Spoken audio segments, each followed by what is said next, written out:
My name is Hélène DJOUFELKIT. I am heading the research department at the French Development Agency, and I'm very happy to welcome you today to this session on inequality, environmental degradation, and environmental protection measures.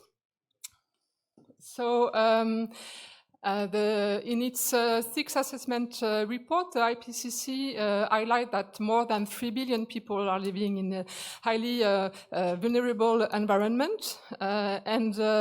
In another study, the Observatory for Sahara and Sahel, is pointing out that half of the African ecosystem are highly degraded. So, implying that more than 750 million people are living in very degraded environmental ecosystem, be them terrestrial or marine. So these people are mainly depending on natural resources, and so this degradation of environment have a huge impact on food security and on living conditions of these very highly vulnerable people. And we can think that this degradation increases inequality. So the climate change increases inequality. So beyond this very broad picture, what is important is to deal with specific contexts, because the environmental impact is really specific to a territorial approach. And so here it's the purpose of this panel today to have a very contextualized approach. So we will have 4 papers presented and covering many countries, such as South Africa, of course, Tanzania. We will have Ghana covered as well, and Indonesia. The environmental approach will be both on terrestrial and marine protected areas. So I'm pleased to introduce now the 4 speakers that will be presenting the paper. So we will start first by having Muhamad HANRI here. Thank you, Muhamad. You are from the University of Indonesia in Jakarta. Then online we will hear from Esther, Leah, ACHANDI. So Esther is from the International Livestock Research Institute based in Kenya, and she will cover Tanzania study case. Then we will have a presentation from Fabio DIAZ, located here in Cape Town. And finally, we will close the session with another paper from Indonesia by Annabel, dealing with marine protected areas. And then we will have a discussion from James Wheeler from the World Wildlife Fund. And he will kind of giving his insights of what has been heard and propose some takeaways for the discussion. So I'm now pleased to give the floor to Muhamad HANRI, who will deal with the benefits of marine protected areas in fighting inequalities and fostering environmental sustainability in Indonesia. Thank you. You have 15 minutes. Thank you, Elena. Good morning, everyone. Morning. And can I get my slides up? Yeah, nice. Oh. The green one. Sure, thank you. Okay, thank you everyone for having me here, Elena, Fabio, and Annabel. We have a paper, a scoping paper to be precise, about the benefits of marine protected areas in combating the inequality and fostering environmental sustainability in Indonesia. This is, I'm not sure this, Yep, this is more like a scoping paper. This is quite a 2 years old paper. Fabio has heard this paper last year in Bogota. We presented this paper in IWN Conference in Bogota. But the idea is we are trying to finding a channel. How can marine protected areas can reduce inequality in the context of such an archipelagic country. And then we are trying to showcasing the current condition of inequality in Indonesia. We looking for the coastal versus non-coastal area, MPA area and non-MPA areas. And we are trying to showcase also the current situation of Indonesia, the MPA in Indonesia, what policies has been introduced by the government and how it goes so far, and also what kind of issues that we can elaborate and improve for the future. Again, this is a paper from 2021 supported by IFD, our LPM, my institution. Oh, I can see it here. We have this collaboration to scoping a paper about MPA and inequality. How can we reduce inequality through MPAs? It's not a sudden idea why MPA. This is based on consultancies with a few ministries and other policy initiatives. We met Minister of Energy, Transportation, Fiscal, Marine, and some other related ministries. And through those discussions, we come up with, okay, why don't we try to see MPA? Because MPA has a clear transmission to both climate change and also inequality. And there will be a high and measurable impact that we can see from through MPA. And since Indonesia is an archipelagic country, MPA is highly relevant with this topic. So this is going to be a scoping paper, a very initial showcasing the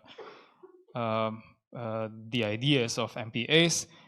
The in-depth one might be from Abel, who has discussed even deeper about the MPAs itself. So in our paper, it's going to be regulation and secondary data analysis and results from workshops and FGDs with academicians, practitioners, and governments. Just to brief you, to give you a flavor of Indonesia. Where is Indonesia? Have you ever heard Indonesia before? Maybe you've heard Bali. Is Indonesia in Bali? No, Bali is in Indonesia. So we flew 24 hours from Indonesia to here, literally. So this is basically Indonesia, located in Southeast Asia. So we have approximately 17,000 islands. So from the very west end to the very east end, it will take us a 6-hour flight. So it's really large country with a large area of ocean. And we are in the 16th largest GDP in total. Unfortunately, since our population is 270 million people, there are a lot of us here, our GDP per capita is only like on the 127th of all the countries. What about the poverty rate? Our poverty rate is around 10%, up and down during pandemic. It's not too bad for countries like other countries like Indonesia, and the Gini coefficient is 0.384, which is not so bad either. And as you can see, we can see a clear positive correlation between poverty and inequality in Indonesia. So that's basically Indonesia. That's why if you see there are a lot of oceans here, that's why MPA is highly relevant with Indonesia. Okay, why does inequality matter in Indonesia? If we see inequality had been rising quite dramatically between 2005 to 2011 due to oil price, most likely. During the period, the government cut the subsidy to fuel price, so the poverty rate increased, as well as the inequality during this period. But as time goes by, the inequality goes back down to the last one is 0.385, which is again it's a good improvement. Although during the COVID we see a bit hiccups in the Gini coefficient in Indonesia. So again, why we focus on MPA? 16% of our population is fisheries or fisheries-related sectors. Not surprisingly, since we have a large ocean.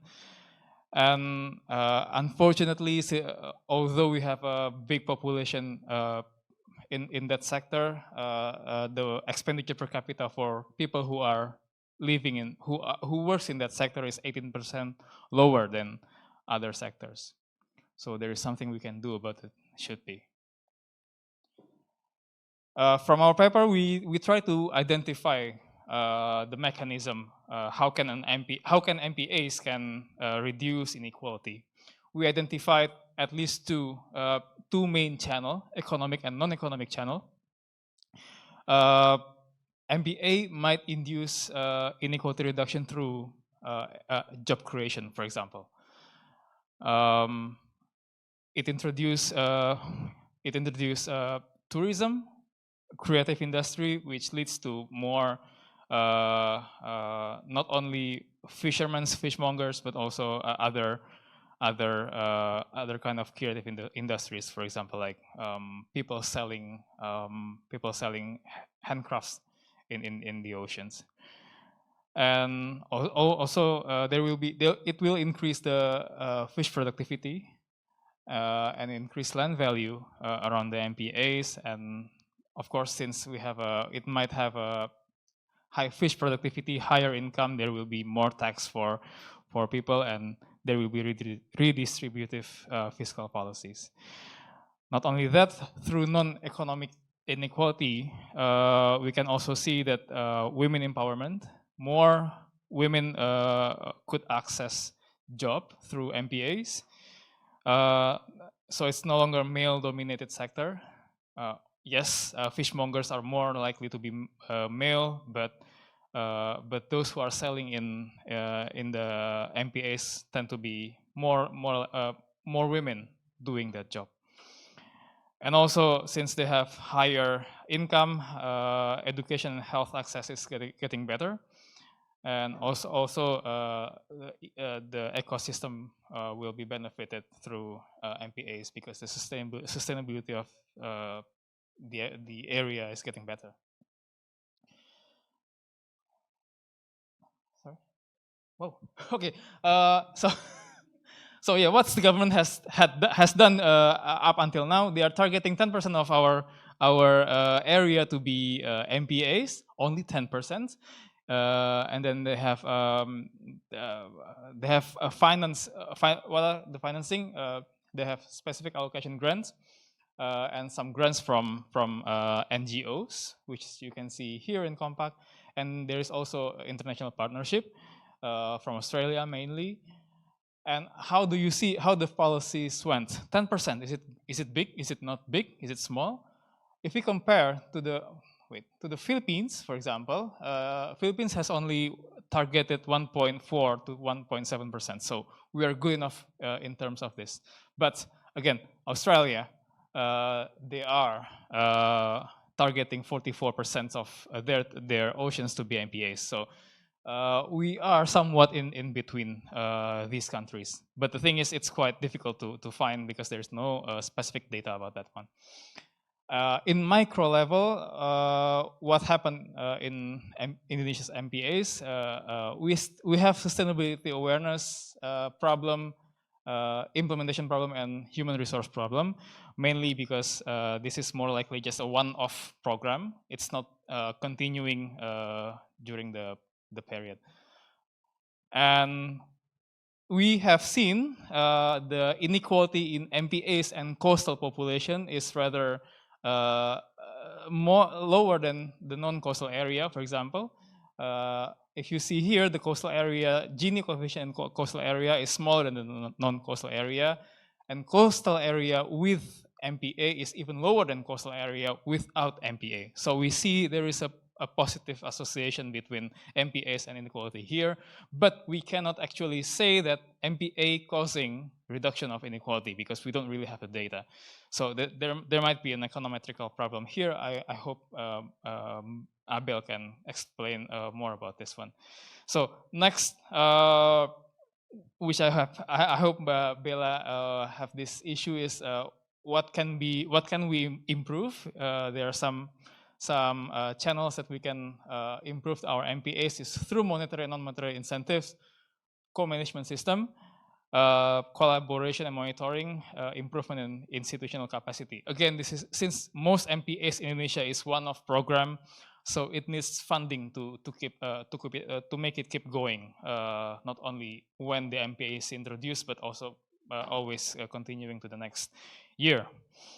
And for the research, there should be causal evidence. It's important. If we have the data, I hope Annabel have the data, we can see whether MPA is actually causing the reduction of inequality. And inequality diagnostic research, we have done this year, but I don't think I have time for this. But basically, we have some inequality diagnostic. Maybe Muna interested in this one. So this is the summary of the result. I'm happy to share it with you. But from the data perspective, we have seen a reduction in inequality in Indonesia. However, we still cannot identify whether or not the MPA is actually reducing the inequality, because we don't have data for particularly location where MPA is introduced. So yeah, I hope that's it. I'm sorry if I missed the clock. Thank you. No, thank you, Muhammad, for your presentation. So we will wait for the end of the panel to have Annabel to discuss extra marine protected area issues. Now I have the pleasure to welcome online Esther. Esther, I don't know whether you hear us. I'm right here. I can hear you. Okay, great. So Esther, as I said, is located in the International Livestock Research Institute in Kenya, and she will be tackling the issue of women's economic resilience to climate shocks in agro-food industry in Tanzania. So Esther, the floor is yours. Thank you so much. I'll take this. Let me share my screen and then start the presentation. I'll put it in full screen. Can you see my screen? Yes, we see it now. Thank you. Great. Yeah, so I'm presenting. The title might look different a bit, but it's looking at what I'm presenting refers to normative constraints to women's economic resilience in the face of climate change, looking at selected value chains in a region called Kagera within Tanzania.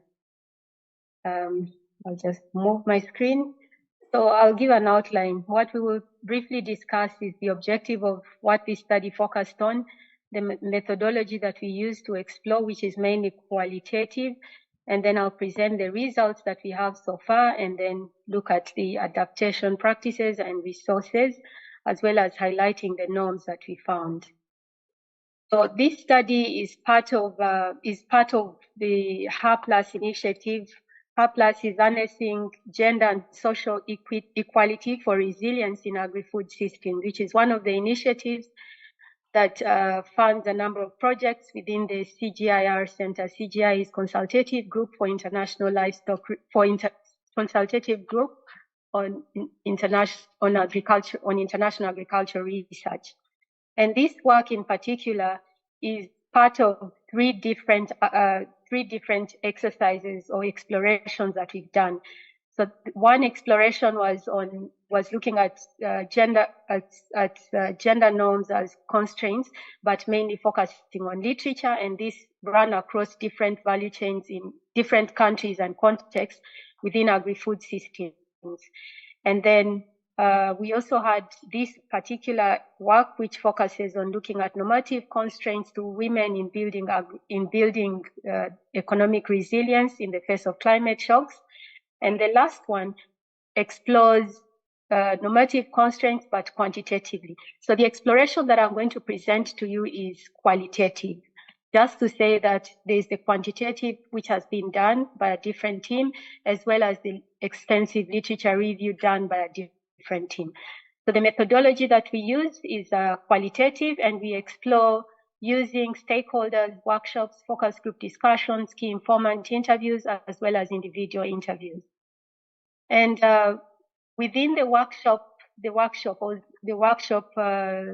methodology that we use, we engaged different stakeholders who are knowledgeable about 3 value chains. We looked at the fish value chain, cassava value chain, and chicken value chain, and explored gender norms which inhibit women value chain actors from becoming economically resilient in the face of climate shock. The workshop participants were 22, 12 of whom were women, and they were drawn from government institutions, government departments, research institutions, NGO departments, as well as other value chain supporters such as producer organizations, as well as financial institutions. So we might ask, what was the study site? So we looked at a study site which is close to Lake Victoria, it's the biggest lake within Eastern Africa. And Tanzania shares this lake with Uganda and Kenya, as well as Rwanda. So overall, we can see the map of Tanzania here, and then we zoom in to look at the region that we sampled. We sampled Kagera region, which is on the western part of Tanzania. And within Kagera region, we went to Maleba district, down here, Maleba district. And within this district, it's a district where we could find all the 3 value chains playing out significantly. And from the advice of the workshop participants, this is the area that we concentrated. So within this area, we find the cassava value chain, active participation by men, women, but in different aspects due to the normative constraints or the normative dictates according to behavior that's expected. We also find fish value chain as well as the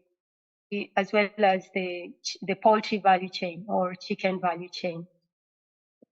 So during the workshops, what happened is we identified the kind of people that should be interviewed within the focus groups, the key informant interviews, as well as individual interviews. And for the chicken value chain, what we saw, what came through is that we needed to speak to chicken breeders, poultry farmers, chicken producer, product processors, animal feed producers, chicken vendors, transporters, as well as some consumers. For the fish value chain, what came through is that we needed to talk to extension services, NGOs, transporters, central government and regulatory bodies for quality control, as well as looking at the village level associations. For the cassava value chain, we also found financial institutions that are significant partners we needed to speak to, extension agents, NGOs, research institutions, and regulatory bodies. Now we will see the sample. Who did we talk to? So I present the kind of people that we spoke to. We spoke within the fish value chain, chicken value chain, as well as cassava value chain. In some aspects, you will see that where we have fishers and farmers, we probably did not talk to any women for the fish value chain as fishers. And what we saw is that according to norms, we will see later in detail, is that women are not allowed to fish. So of course, we did not find any women actors who are there. In some of these in the sample here, as I projected, where you see 0, in some of these places, we simply didn't find women actors that we could interview.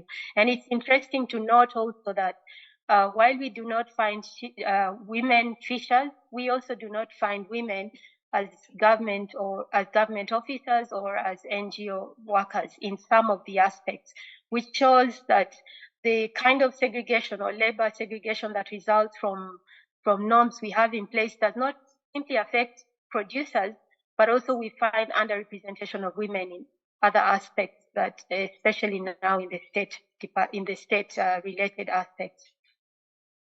Now we'll see what we looked at as the norms, with restrictive norms for women and then also restrictive norms for women, but within the chicken value chain. Within the chicken value chain, we divide up the kind of restrictive norms we have according to activities, mobility, decision-making, resources, and knowledge for women.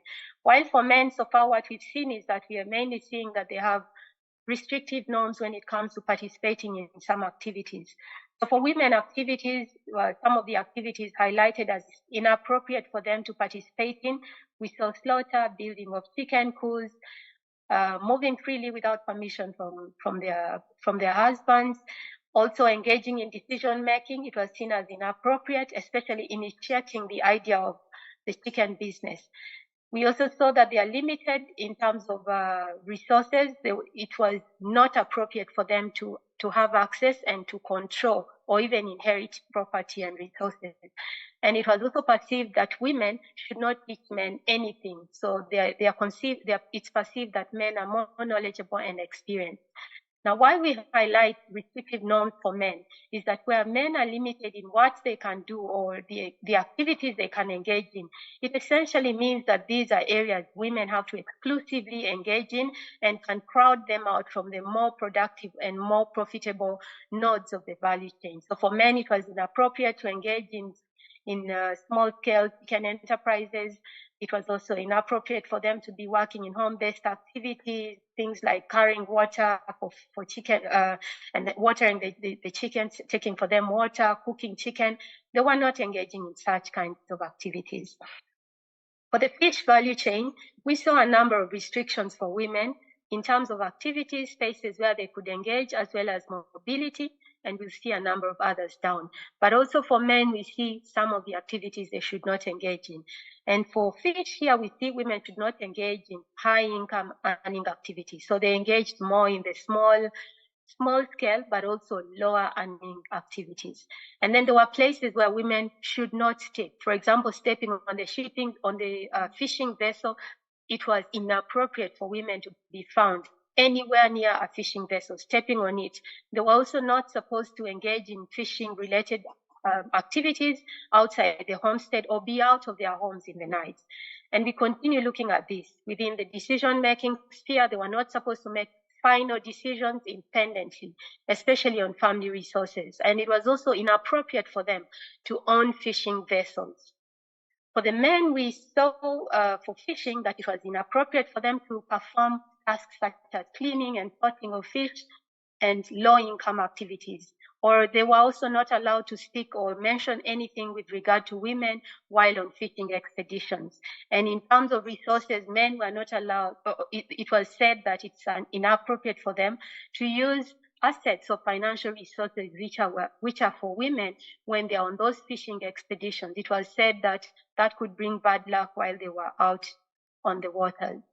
For the cassava value chain, there were still restrictive norms, a number of them in different aspects in terms of activities, harvesting and selling of cassava, especially in the wholesale market or markets outside their villages. In terms of mobility, women were not supposed to transport fresh or processed cassava for sale outside their communities. And in decision making, it was inappropriate for them to decide to hire labor for production or processing without first consulting their husbands, or even decide on the use of income from cassava production. And lastly, we saw that in terms of resources, it was inappropriate for them to own land for cassava production, use land without approval of their husbands or male relatives, or even operate mechanized tools.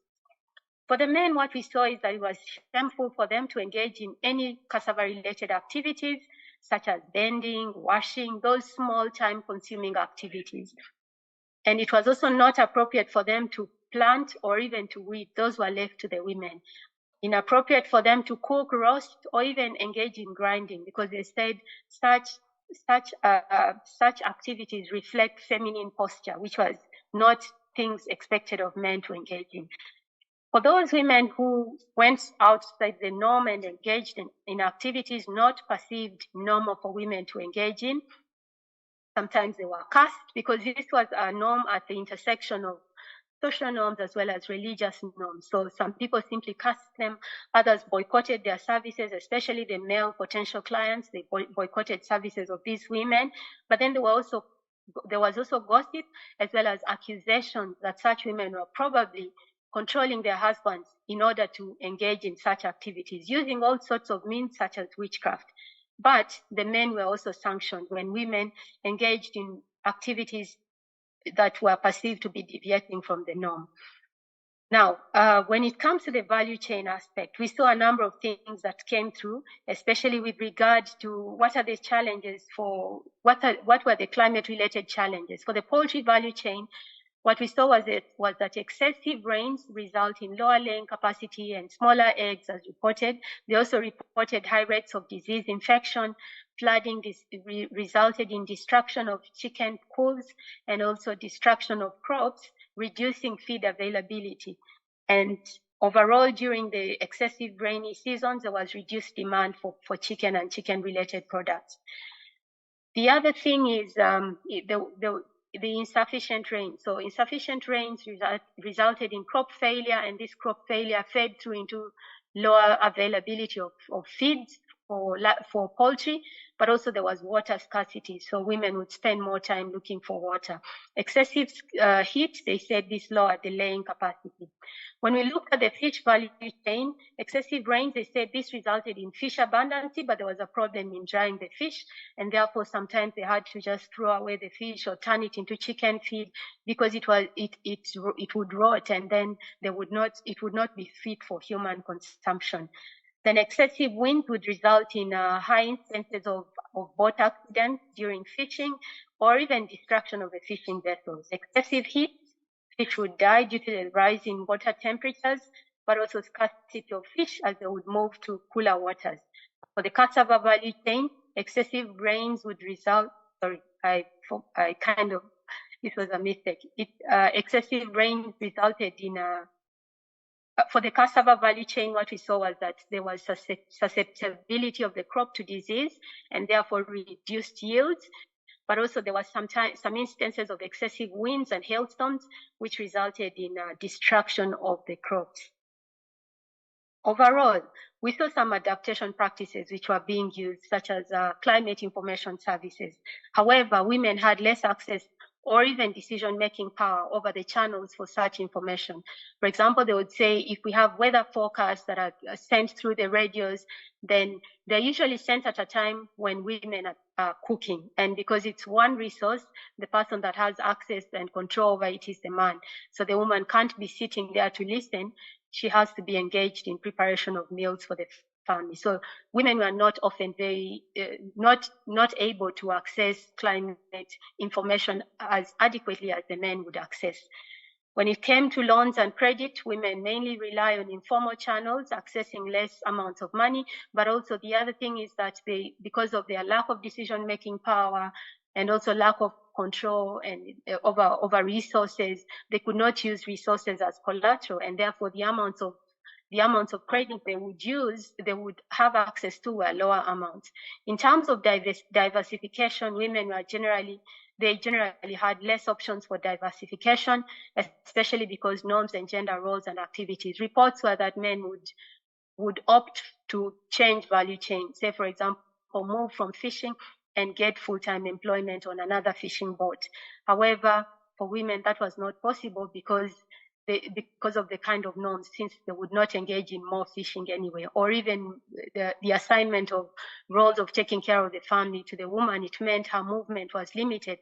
So she can't move to different areas to identify opportunities in order to diversify her alternatives. Then there was also time and mobility. The women were often constrained due to the norms engendering decision-making power and responsibilities. Time, because they were time constrained given the traditional role assignment under patriarchy and the kind of norms that govern what women ought to do in the family, but also mobility. They are often under guardianship, especially where married, under guardianship of the husband, or not married, under guardianship of the father or any male figurehead. For this work, we'd like to acknowledge the funding from HER+ initiative, which is harnessing gender and social equality for resilience in agri-food systems. This is an initiative of the CGIAR. We'd also like to acknowledge partner centers who participated in this work. That's World Fish, as well as International Institute for Tropical Agriculture. And then there's my co-authors, that's Rene Bullock, Alessandra from ILRI and Adolf, and then Saram Peter from IITA, David Mwakanyamale from IITA, and Enoko Bola. Thank you very much, and I think over to you. Thank you very much, Esther, for this terrible picture of the loss of power of women in this region in Tanzania. I hope that the research puts some awareness, and I would be happy to hear you on the impact on your research, on the possible changes over there, and whether also, this type of situation prevails as well in other type of value chains. So, but we'll reserve those for the discussion. I'm now happy to welcome Fabio. So Fabio is affiliated to the University of Cape Town, and he will be describing the climate change related shocks, resilience and welfare outcomes, evidence from Ghana, Kenya and South Africa. Thank you, Fabio. Okay, let me set up here. So long.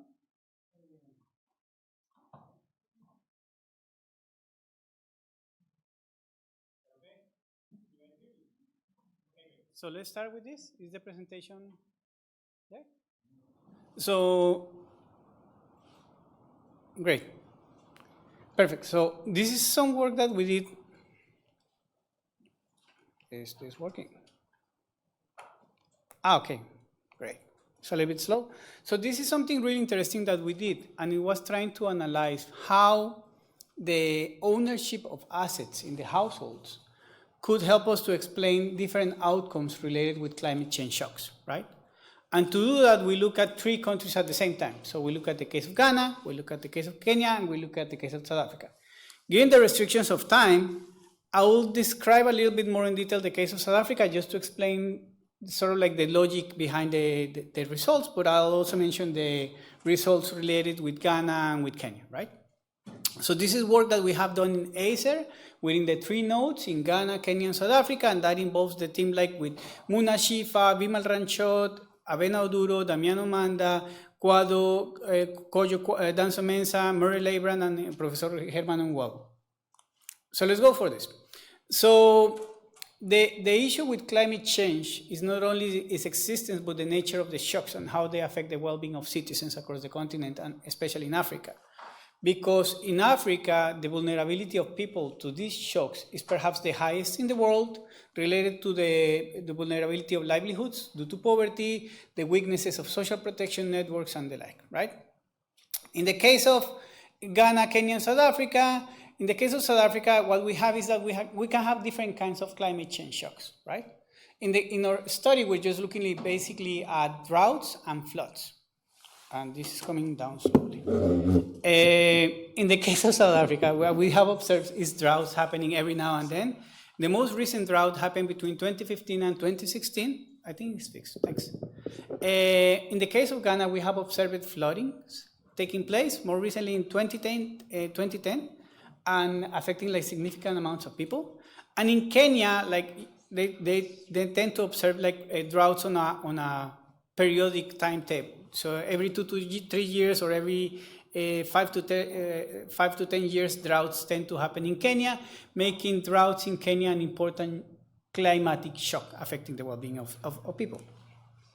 So how does climate change shocks affect the well-being of people? There's different mechanisms and different ways in which this can happen. If you're interested in that, you can reach out to us and we can share the documents, the working papers accompanying this, but they can have different vehicles of impacting the well-being of citizens, right? So it can affect employment, it can affect the cost of food, it can affect like the household by damaging some of the assets that people have in the households, whether they're productive or not productive assets, or whether they're like household assets just to feed yourself at home, like a chicken or some cattle, right?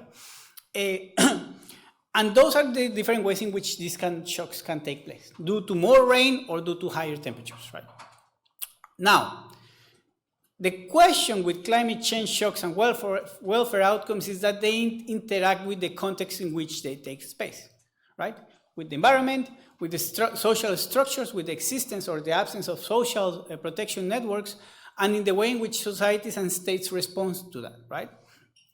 And more recently, it has been found that assets, and it is important to notice that when we speak about assets, we have 5 kinds of assets that we can look at.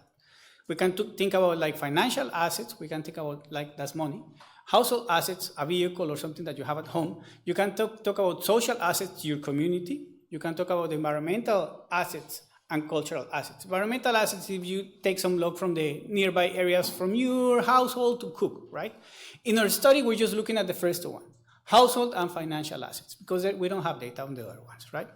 But the research has been finding consistently that assets serve as sort of a buffer to climate change shocks, because if you have resources, whether they're monetary or physical, you can cope and survive in the meantime, right?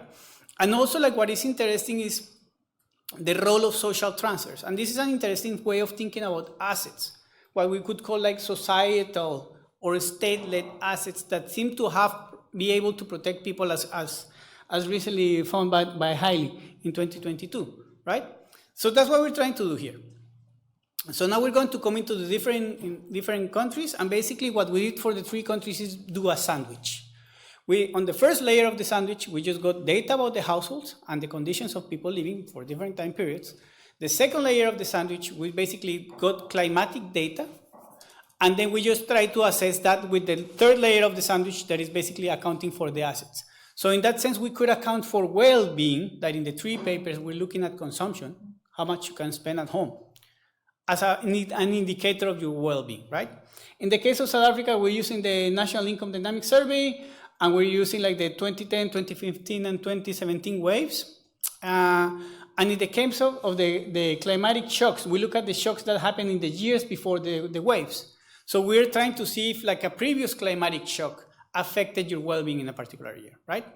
And for checking at the climate data, we looked at something that is called the Standardized Precipitation Evapotranspiration Index, SPE index. And this accounts for both temperature, if it is hot, hot, hot, or if there's like a lot of rain. So that allows us to account for different ways in which this can take place. And we basically built grids of 50 by 50 kilometers in order to be able to account for the different climatic shocks taken in different areas to see if we could differentiate about this, right? In the case of South Africa, we have like 12,000 people that we have, for which we have the data on the different waves that we could try to see what was their impact on their well-beings. And what is interesting looking at the case of South Africa is, remember that I showed the climate data waves, right? To try to see where the climate change shocks were happening. And when you can like plot the distribution across individuals of what is happening in terms of temperature, it is important here to notice, if you go to the left of this distribution, basically you're finding that it's extremely dry. If you go to the right, you find that it's extremely wet. And what we see in the case of South Africa is in 2009 and 2014, there was not like a big change in the distribution, but clearly in 2016, it was getting dry. And that is consistent with the accounts of the droughts that the country experienced in those years, right? So then, on the basis of that, we just use the SPE index to try to account where there was a severe drought or an extreme drought, right? And we just created like a binary variable to account for that. Is it dry or really, really dry? And see what is happening with the well-being of people, right? Something that is interesting to show, to motivate for the idea of looking at these impacts, is that we're trying to see the cases in which it was extremely dry or severely dry and versus the extreme drought, and trying to see what happened in the 2015 and 2016 years.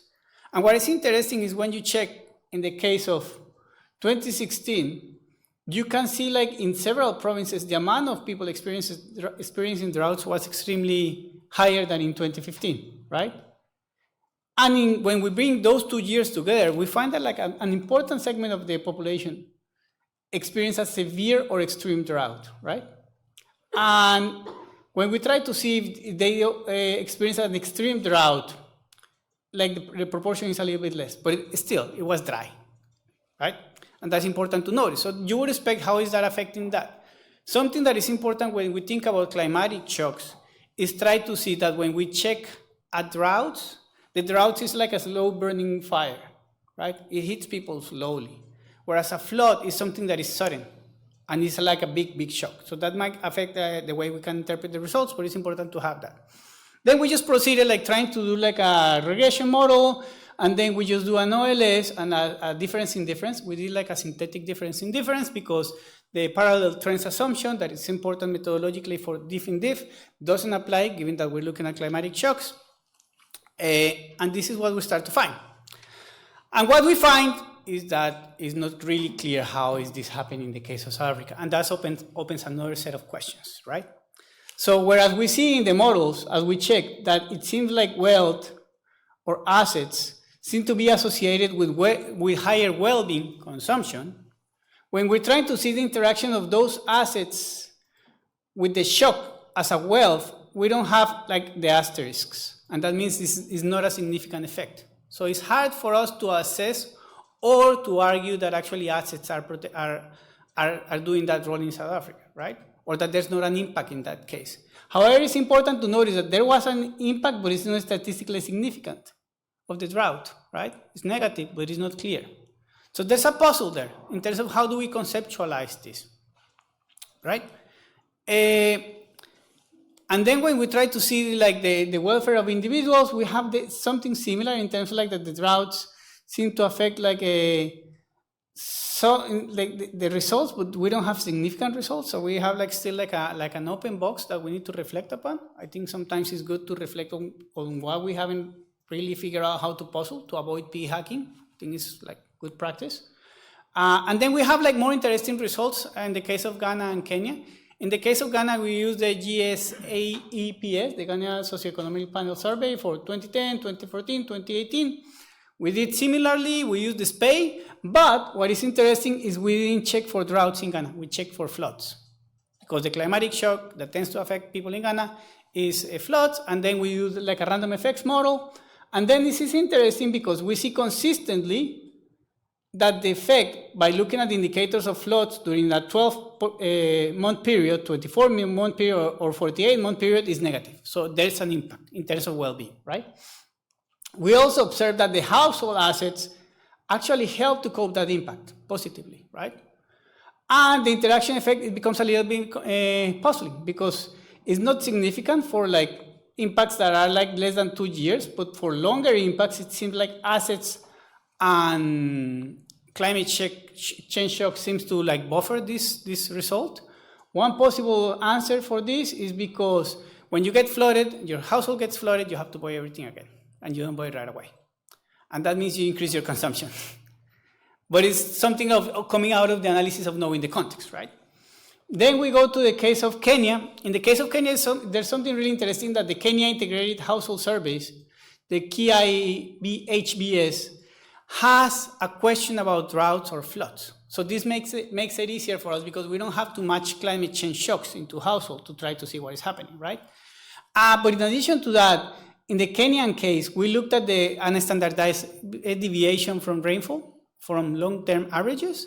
And this was estimated using like a control function approach. And what we found is that basically in the case of either flooding or droughts, there's a negative effect for both urban and rural areas, if we want to do like look at a disaggregated impact. The asset ownership in the 3 cases show that having assets seems to buffer your impacts of climate change shocks. And it seems that like it has a positive effect in terms of the interaction. So it seems to buffer this impact of climate change shocks, having assets in the light of droughts or flooding, right? So then it's interesting to see that like climate change shocks was clearly affecting the well-being of households in both Kenya and Ghana, right? Not in the case of South Africa. And that brings other questions, right? Now, what we find is the case of South Africa opens more questions, and why the impact of climate change shocks in South Africa is not clear. One of the issues is, as opposed to Kenya or Ghana, is that the subsistence agriculture is not that big, around 4% of the households. Given the destitution of land and apartheid, 1913, people was taking the land out. So basically you have farms, not peasants. Then you have like something really interesting that is thinking about perhaps there's a societal asset that is social transfers, right? And social grants that cover around now more than 19 million inhabitants. So that asset never gets shocked because you always have that money, whether it rains or it floods. So your consumption can stay the same. You know what I mean? So that's like a safety net, a state safety net. And also important is to take into account that the share of labor income to total household income is just around 3.7 and 5.6%. So that makes it like not that big in terms of like checking out these impacts in the case of like affecting agricultural labor and reducing the labor and creating these welfare outcomes. So I think on that, what this brings is a series of questions about how do we conceptualize and see these impacts. We started looking at well-being, looking at consumption. Our further steps are to try to look at this, perhaps thinking about health impacts, because there are different dimensions of well-being, not how much you can buy, and trying to match this data to see what happens in this process. Thank you. Thank you, Fabio. You were exactly on time. So now we come back to Indonesia again, and Annabel will bring her view on the protected marine area and its role in balancing conservancy and welfare. Thank you. Okay, hi, good afternoon, everyone. My name is Annabel. I'm from the SMERU Research Institute, Indonesia. And in this opportunity, I would like to present to you our latest work together with the DIFD. Actually, this is one of our outputs for this project, a working paper called Balancing the Conservation and Community Welfare, Enhancing the Management of Marine Protected Areas in Indonesia. Okay, and this presentation will be divided into 5 sections. Actually, the first one is background, methods, result, discussion, and conclusion. And then, let's begin with the first part, the background. Marine Protected Areas, or MPA, is actually a designated marine or coastal zones with legal protection to conservation and management purposes. They serve as important tools to protecting the biodiversity and then preserving the ecosystem, as well as promoting the sustainable of resources use. But we also need to give the highlight for the implication of the MPA for several parties, especially for the community who live near the area, who usually work as the fishermen. Because sometimes if they don't have any other alternative livelihoods, the MPA could impact their welfare because they cannot take as much fish as they can, and then the MPA could be the drivers for them to fall into the poverty. And then related to the MPA managers also, they might face some challenges. The first one is about the enforcement challenge by the managers because they are tend to they tend to do the conservation only for achieving their environmental target without thinking about the welfare of the community who live near the area. So if they cannot do the management properly, it will result in unbalanced conservation and community needs. And then talking about the marine sectors in Indonesia, it is known that Indonesia is the second largest country after China with the biggest numbers of fish capture. In 2020, it is known that Indonesia had 6.4 million tons of fish capture, with 2.9 million people working as the sea fishermen. The facts describe that Indonesia is really rich in marine sectors, but unfortunately, about 12.5% people who live under the poverty line in Indonesia live in coastal regions. It's kind of contradictory because there are numerous of regulation that highlight the significance of marine sector, including the MPA, that said that marine sector is not only a tool for conservation, but also for the people welfare. So, despite a comprehensive legal framework designed to uplift the livelihoods of coastal people, empirical observation suggests that these regulations are not effectively achieving their intended goals. So, this study objective is actually to examine the status and the challenges of enhancing the welfare of coastal community living near the MPA and evaluating the current management of MPA. Okay.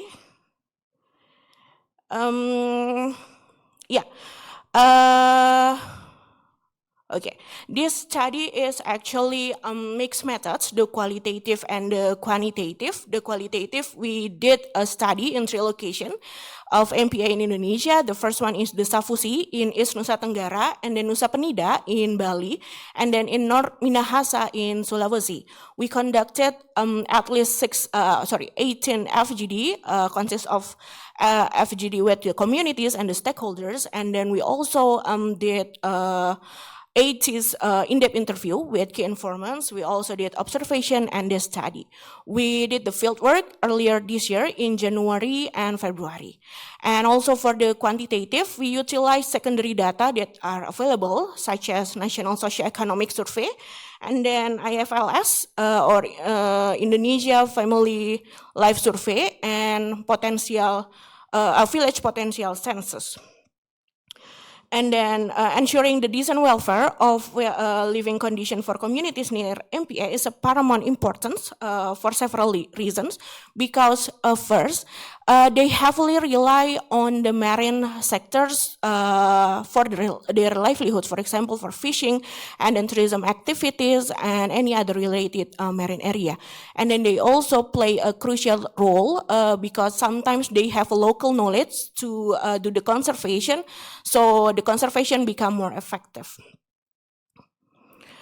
However, despite the significance of ensuring welfare of the community near MPA, it is concerning to observe that areas near MPA face socio-economic challenges. And if you can see in this figure, we use poverty rate and Gini index as indicator that reflect the socio-economic disparity in areas near MPA.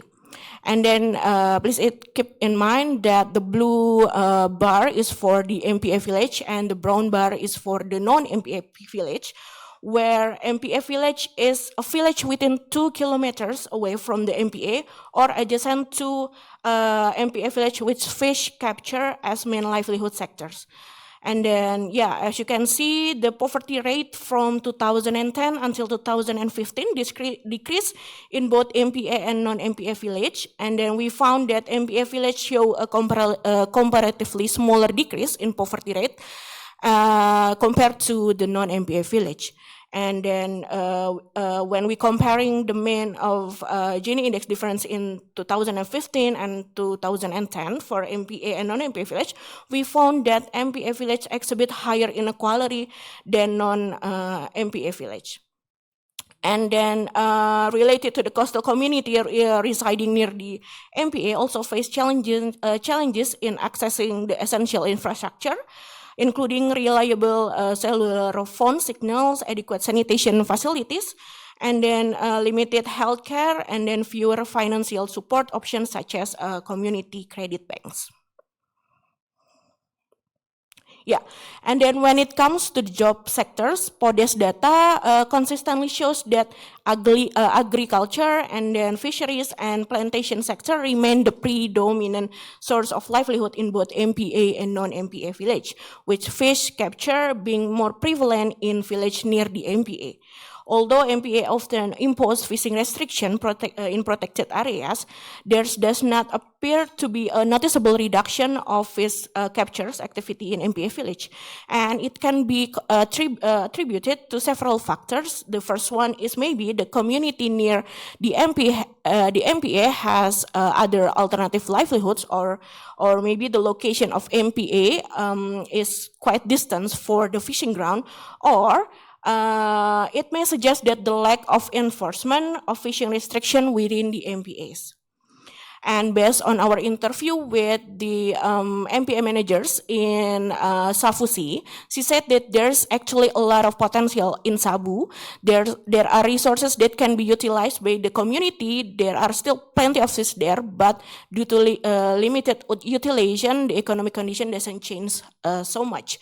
So I think it would be better to diversify the range of economic activity there. However, the qualitative data indicated that the lack of formal alternative livelihood strategies being promoted by the MPA authorities, as suggested by the informant. And then, despite the legal emphasis on community welfare, the living condition of community near MPA remains significantly worse off than those in non-MPA areas.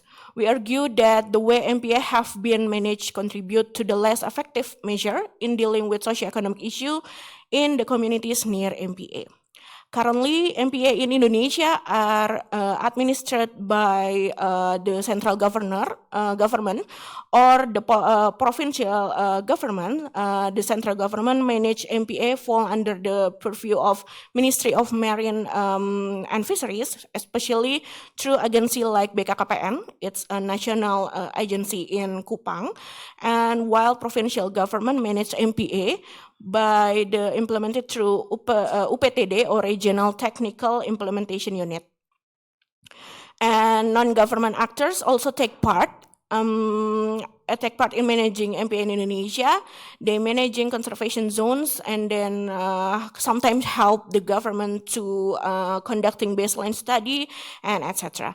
And the third party, such as multilateral organization and academics, local communities, and foreign tourists, is also take a part in the management of MPA in Indonesia. And one of the issues that may contribute to the inadequate implementation of MPA is MPA is a centralized governance. According to the law number 23, transfer authority and alters marine sectors management from the district level to the provincial level. Such regulation does not encourage community to manage MPA adequately, with UPTD having limited funds and control and capacity. And then the qualitative finding also show that the management of MPA still lack in fulfilling key functions such as information and dissemination, and then also in biodiversity restoration, supervision, and let alone community welfare, as indicated by one informant in North Minahasa. Even one of our informants say it is like the government is doing an internship at the NGO. NGO are the ones who build the government's awareness toward MPA. If NGO do not have initiative, then the government won't make any progress until now. And then, from this study, we also find that there is a shortage of skilled personnel who manage the MPA, such as insufficient competence and expertise among field staff, and lack of onboard and technical training may further worsen of the MPA issue. Our finding revealed that the involvement of the local community in MPA management does not consistently encompass all segments of the community. And for the case of MPA near Sabu and Nusa Penida, only influential people knows about MPA, and they leaving the marginalized group, including women and older people, behind. And the data from IFLS survey also support this finding. And then, we refer to something as a benevolent elite, where only few participate in decision-making process and hold the necessary information to govern effectively. This seclusion may lead to MPA management decision disregarding local needs, resulting in resentment, non-compliance, and worsening socioeconomic condition. For the case of MPA near Nusa Penida in Bali, despite community members' participation in initial consultation, there is limited awareness on the potential impact of MPA implementation. And also, this is one of the most important, I think, the revised MPA regulation is no longer explicitly mention the community welfare objective, as stated in the previous regulation, suggesting a shift in priorities. They may lead to reduced attention to long-standing socioeconomic challenge faced by local communities near MPA. And then one fundamental issue that we want to highlight beside the MPA governance is issue when addressing welfare problem in coastal community is tendency among bureaucrats to prioritize the quantity over the quality. And then, currently more than 2 million hectares of MPA area are established up to 2021. These large areas exist but not always functioning to conserve marine biodiversity, let alone empower people who live near the MPA. Only small number of MPA that already perform in well implementing in management plan. And then the current EFICA is evaluation tools provided by the ministry, is more about compiling administrative data and input, process, output, and outcome, etc., and less about the quality. And then the study finding provide a valuable insight to improve MPA management, aligning conservation and community welfare objective. Cross-sectoral collaboration is key to address socioeconomic challenges in coastal communities near MPA, involving the ministry, local government, and stakeholders for effective community welfare enhancement. And then the ministry alone may be insufficient to ensure the community welfare enhancements. And then training staff member and implementing standardized tools can enhance the capacity of MPA management, leading to improved effectiveness. And then the MPA regulation should incorporate community welfare objective. Supporting community welfare in MPA areas is crucial for conservation because it recognizes the interdependence between human well-being and environmental sustainability. So by promoting the community welfare, such as providing alternative livelihoods, basic services, it's create incentive for local communities to actively participate in the conservation effort, reducing their dependence on unsustainable practices and fostering a sense of ownership and stewardship towards the protected area. And then encouraging community participation in MPA management is vital to ensure their voices are heard, while also ensuring that their participation is sustainable and does not burden the community unnecessarily. And we have developed a comprehensive toolbox for the policymakers, so MPA managers and field staff involved in the MPA governance according to these points. And this toolbox aims to integrate initiative for enhancing the welfare and reducing inequality for local communities residing near MPA, beginning from preparation and then establishment, planning, implementation, as well as monitoring and evaluation. And this toolbox is currently under review of the ministry. Okay, sorry. Yeah, I think that's all from me. Thank you. So thank you, Esther, Annabel, sorry. So you reflected a little bit mitigated voice on the MPA compared to Muhammad. So it will be interesting to have this discussion. But for now, I welcome James for the discussion and to draw your feelings and insights on the results and takeaways for the discussion. Thank you. Thank you. Hi, everybody. So I'm James Relo. I'm Senior Manager for Climate Action at WWF in South Africa. And thanks for the invitation. Some very interesting presentations, very pertinent to a lot of the work that we do. I think,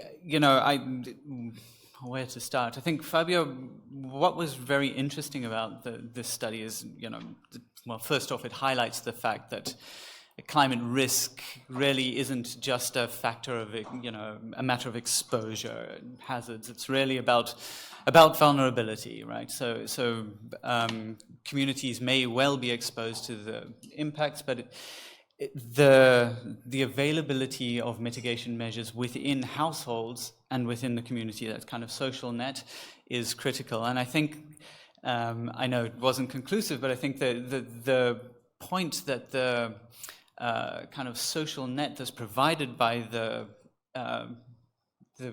grants to households may well have had a significant impact in that is very worthwhile. But it would be interesting to see also, health impacts and those sorts of things, because it is a very small grant. But I think possibly a lesson that, when we're talking about climate change adaptation, a lot of the time the focus is very much on how do we build community resilience on the ground. And there may actually be, when we talk about motivating the loss and damage fund, for instance, just being able to channel direct cash transfers to communities can provide a significant buffer, and that may be one of the most useful things that we can think about going forward for that adaptation, which is not to say that resilience isn't a critical element, and we do need to build that. And I think, so obviously from our perspective, one of the things that we do need to think about is the role of nature in the long term in providing that resilience. So if we think about the sort of the interactions between nature and people and climate, we can have feedbacks going in all directions. The more we remove nature, the more we reduce its ability to remove carbon dioxide from the atmosphere and to provide, water regulation, to provide things like, in the MPA example, the breeding grounds for fisheries that actually ensures that we have this long-term sustainability. And so it is obviously critical that we do have these protected areas, but it's also critical that we think about people in the landscape in that regard. So I think, Annabel, your point about whether communities are really sort of receiving any benefit from it is critical. So when we're talking about long-term planning for conservation, for climate action, and we're working with communities on the landscape and indigenous peoples, the ownership of the process and being able to really benefit from that is critical.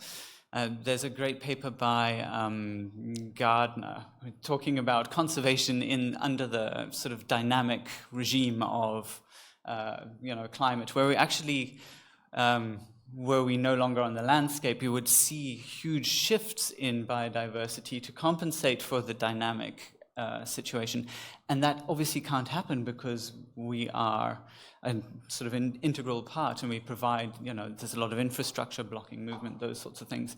The planning for future support for humans requires that we also do some very dynamic conservation of nature, and that means thinking about how do we ensure future function for people in the landscape and to provide the resilience for communities.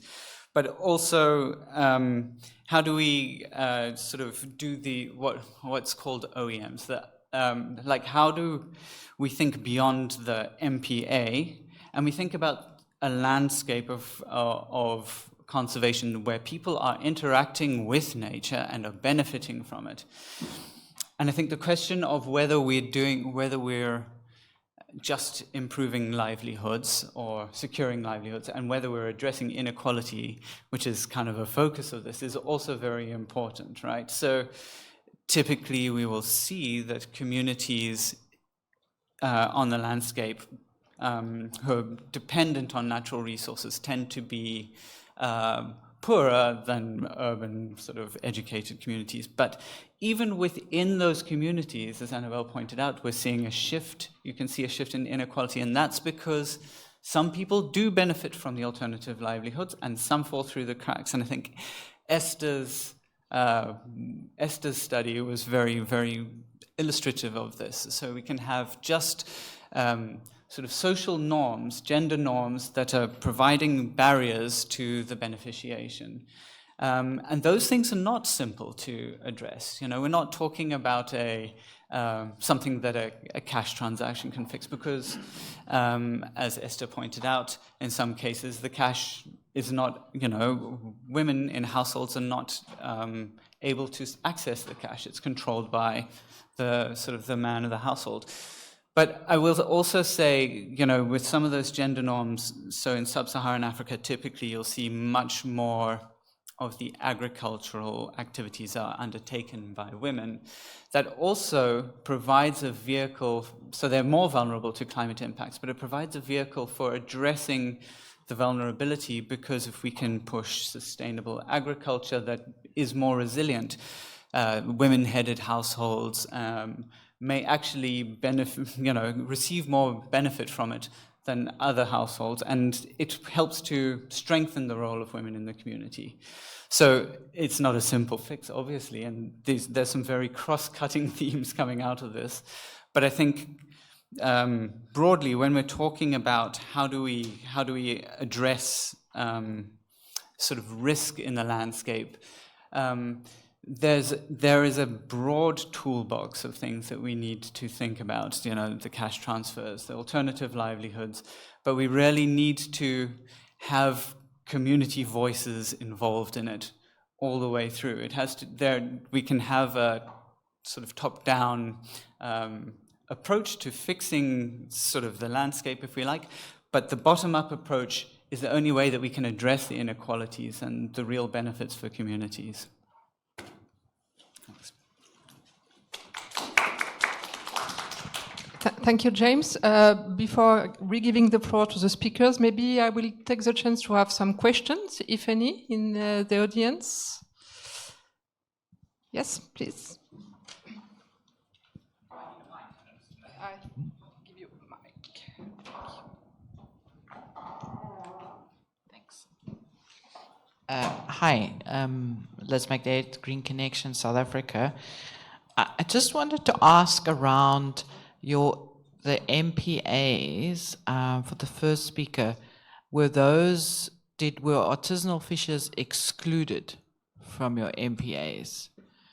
So there's no fishing in the MPAs at all, no subsistence, no artisanal fishing, because then coming to when you were talking about benefits and non-NPA communities, it seems that how could you ever expect that an MPA would function without people?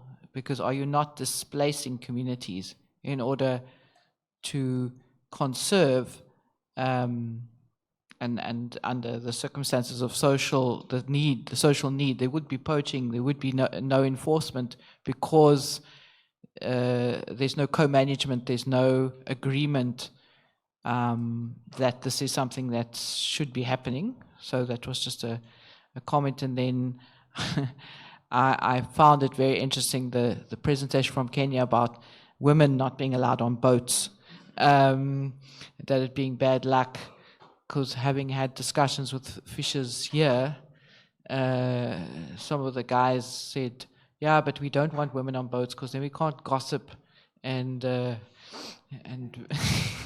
so we want to get away from the women. That's why they're not allowed on the boat. So I don't know.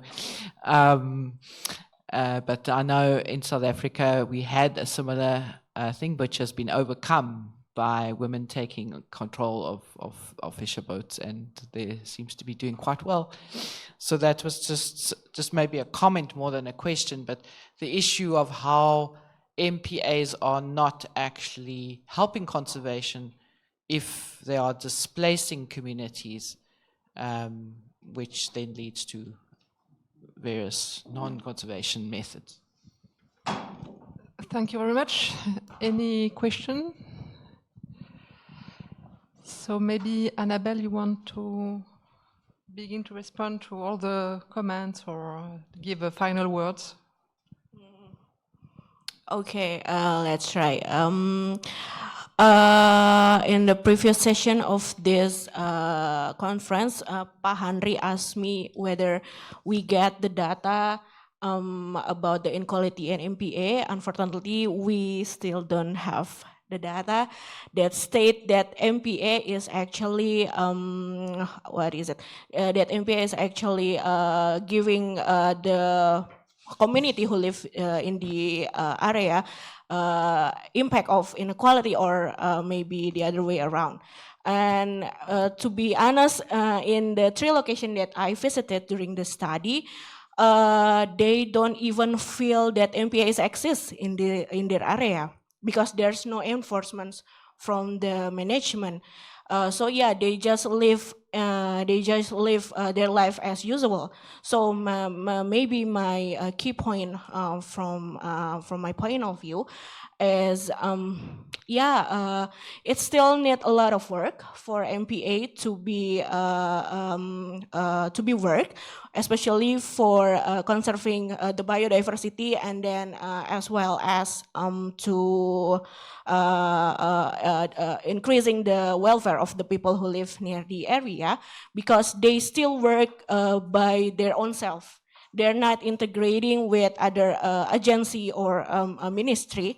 They work on their self, and they don't know what to do actually for the managing the MPA. So yeah, I think the most important thing is they need to learn about the management of MPA, as well as try to integrate with other relevant stakeholders, especially for the community, to increase the participation. Muhamad, you want to add on? Thank you for your comments.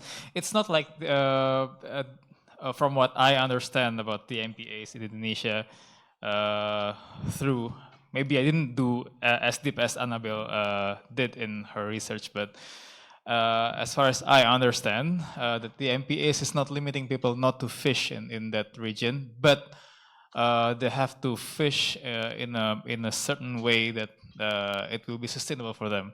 For example, it's not excessive fishing, and the method they use, it's not like using explosive. It's prohibited. Not using like a poison. I think there's some method using some poison, or a very small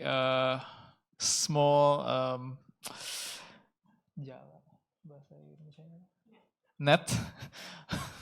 So yeah, a very narrow net, something like that. So the method is more like it's more like the method rather than prohibiting people to fish in that area. And also there will be some NGOs, for example, they also introduced like, okay, women in this area should be able to provide like creative industries. From shells of the shellfish, they make something like handcrafts. So I think what I say one-off program is more like that. It's not sustainable. They just introduce the training how to make that handcraft, and then that's it. They stop. It's not continuingly implemented in that area. But again, it's not prohibiting people. It's just teaching them how to fish sustainably and in a good method. So yeah, that's Helena. Thank you, Muhammad. Maybe Esther online. Do you want to comment, or do you have any final words? Yes, I do have some final words, and I think. What we found out so far about norms is that about gender and social norms is that they are varied, and varied reasons are given for them. For example, the question from the audience was about, the comment was that men do not want women on the boards because they just want a space to be by themselves. But then also others say, we want to protect them because this is a dangerous place. So lots of things are said about norms or what's behind the norm. Now, the next step in our activities on this project is to engage with these norms using gender transformative approaches.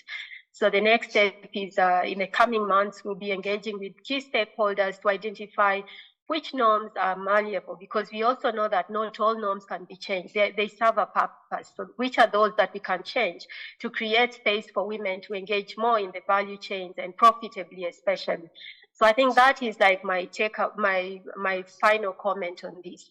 Yeah, engaging communities and knowing that norms change is not something we do as researchers or NGOs do, but it's something that they ought to be willing to do, so that it's not change on them, but rather change for them, which is when they're also part of the process. Thank you very much, and over to you. Thank you, Esther. Finally, Fabio, do you want to have a final word or comment? I think the point about reflecting our local dimensions of this resilience or coping mechanisms is important.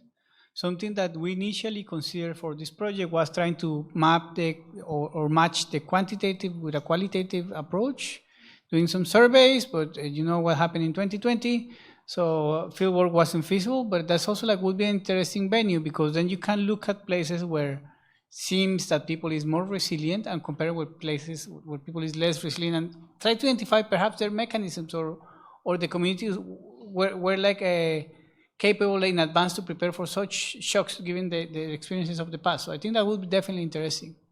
Thank you. So thank you very much. We had very valuable papers describing precise context. It's really important to have precision because everything is coming from the bottom up, as you mentioned. Differentiation is important. We can't have any one-fits-all solution. So thank you for your research. We strengthen the fact that governance was very important. The pressure of norms, of regulation, and highlighting the importance of associating communities is really important as well. So thank you for all these pinouts. And now the purpose of this conference is to bridge the finding with the policy. And so you had another conference in Colombia. So it's really important to have this result presented in presence of NGOs, of policymakers. So thank you all for the very valuable presentation and discussion. So we can clap.